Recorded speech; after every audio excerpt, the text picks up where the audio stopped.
department in our hospital, referring chest pain with very similar to an acute coronary syndrome and like difficult breathing.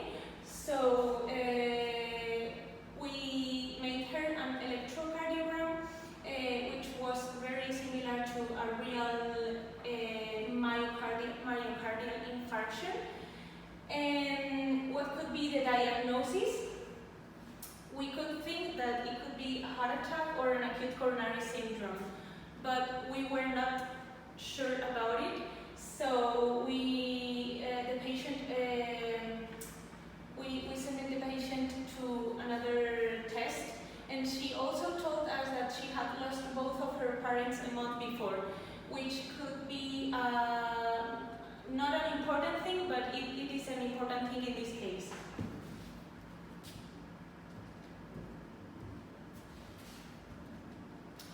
So the first electrocardiogram, as I said before, showed a similar result to a myocardial infection, and the catheterization performed showed no evidence of coronary arteries blocked.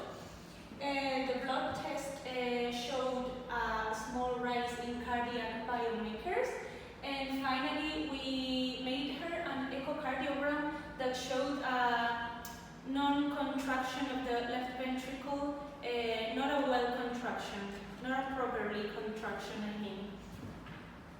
So what could be the diagnosis? We could think, as we said, about an infarction or about a heart attack, but in fact it is a Takotsubo cardiomyopathy.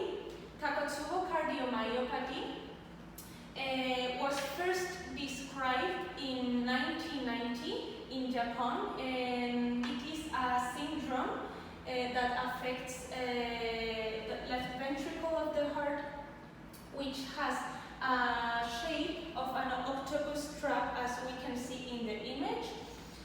And it is a reversible condition with a recovery, no long-term heart damage, that mostly affects women between ages 50 and 75 of the reported cases.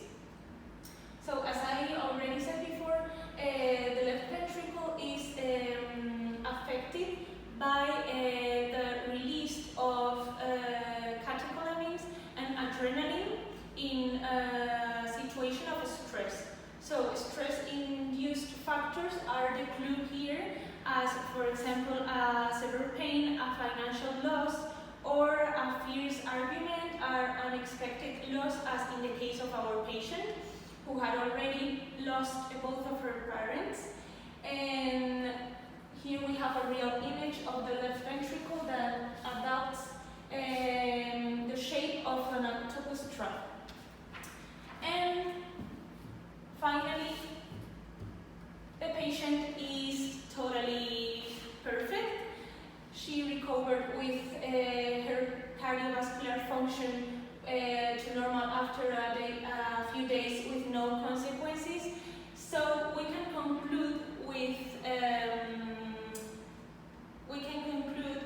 there is a link between emotional health and heart. So our feelings